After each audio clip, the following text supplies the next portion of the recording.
இப்ப நான் ஒரு கதைகள் சொல்ல போகிறேன். ஒரு காட்டுல ஒரு சிங்கம், குரங்கு, நிறைய விலங்குகள்லாம் இருந்தது.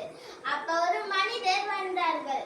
அந்த மனிதர்கள் எல்லா மரத்தைகளும் வெட்டி போட்டார்கள். அப்ப இந்த ஒரு குரங்கு பார்த்துட்டு போயிட்டு சிங்கராஜா கிட்ட சொன்னுச்சு, சிங்கராஜா, நான் ஒரு மனிதரை பார்த்தேன். அவர் நம்ம காட்டுக்குள்ள இருக்க மரங்கள் எல்லாத்தையும் தூக்கி போட்டார்கள், வெட்டி அவங்க எங்கேயும் போட்டார்கள்.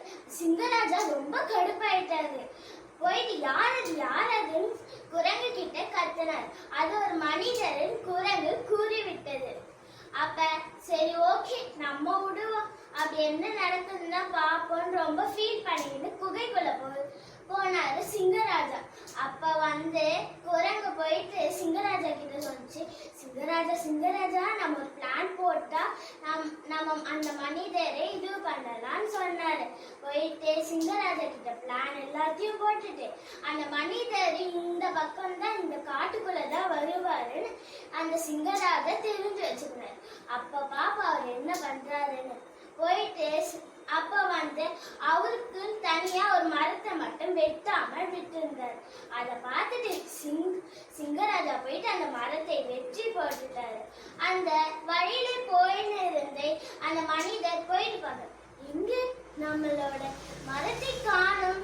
போயிட்டு தேட அப்ப சிங்கராஜா பார்த்து சொன்னாங்க, நீங்க என்னோட காட்டுக்குள்ள இருக்க மரத்தை எல்லாத்தையும் வெட்டி போட்டீங்கல்ல, அப்ப எங்களுக்கு எங்கன்னா தங்க இடம் கிடைக்குமா? எனக்கு குகை இருக்கு, அங்க விலங்குகளுக்கு என்ன இருக்கும் அப்படி சொன்னாரு சிங்கராஜா.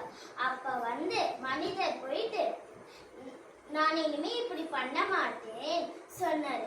நீ இனிமே இப்படி பண்ண கூடாது, மரத்தை வெட்டுறது ரொம்ப தப்புன்னு என்று சிங்கராஜா சொன்னாரு. நன்றி.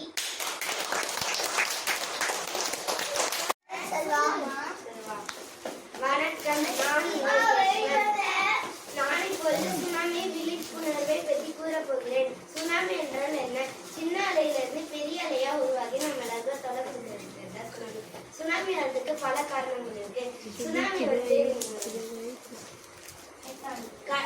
கடல் கடியில டெக்டானிக் பிளேட் வந்துச்சுன்னா சுனாமி வரும். கடல் கடியில நிலத்தடி தட்டிச்சுன்னா சுனாமி ஆயிரும். கடல் கடியில நிலநடுக்கம் வந்துச்சுன்னா சுனாமி. கடல் கடியில எரிமலை வந்துச்சுன்னா சுனாமி வரும். உயரமான இடத்தை பாதுகாக்கணும். எமர்ஜென்சி ஃபர்ஸ்ட் எல்லாரும் வச்சிருக்கோம்.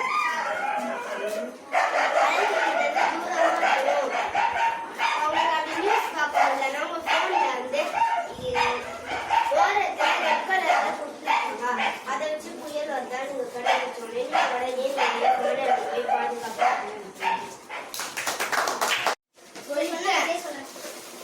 ஒரு நாள் ஒரு காடு இருந்துச்சான். அந்த காடுல ஒரு முயலும் ஆமையும் இருந்துச்சு. அந்த ஆமை ஒரு நாள் தூங்கிட்டு இருக்கும்போது அந்த முயல் எழுப்பிச்சான். ஆமை எழுச்சிருன்னு சொல்லி எழுப்பிச்சான்.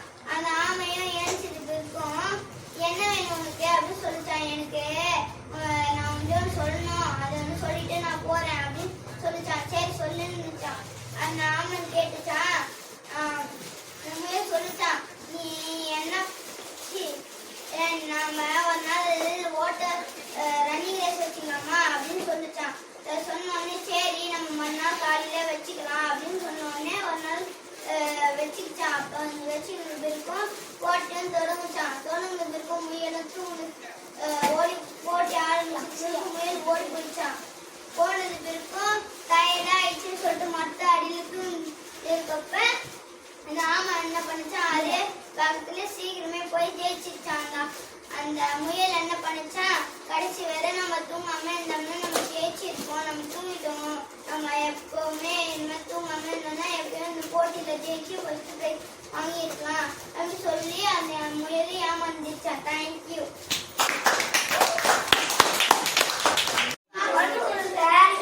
சிங்கம்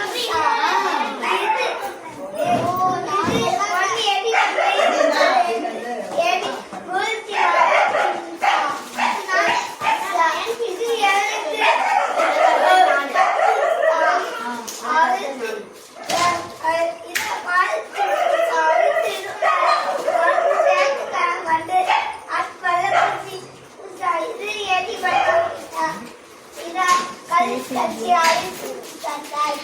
you.